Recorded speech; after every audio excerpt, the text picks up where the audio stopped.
मी पक्षाच्या कार्यकर्त्याच्या बैठकीत बोलत होतो. ही काही जाहीर सभा नव्हती.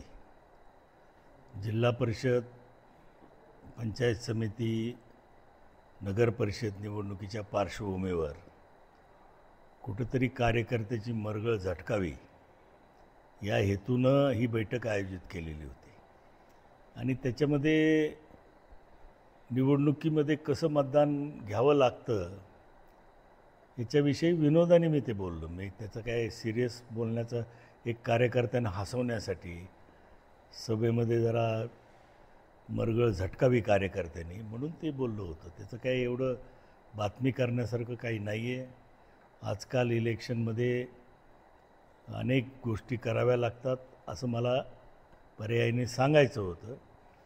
परंतु मी कुठेही अशा निवडणुका मी लढवल्यात आणि जिंकल्यात असं म्हणलं नाही. एक जनरल इलेक्शनमध्ये काय करावं लागतं, कशा पद्धतीनं मतदान घ्यावं लागतं याचा मी विनोदाने उल्लेख केलेला आहे. त्याच्यामुळे या वक्तव्याला फार काही सिरियसली घ्यावं असं मला वाटत नाही. परंतु मीडियाने कशामुळं सिरियसली घेतलं आहे आणि वर्तमानपत्रातही याच्या बातम्या का केल्या गेल्या आहेत याच्यामागं मला वाटतं की माझे राजकीय विरोधक असावेत.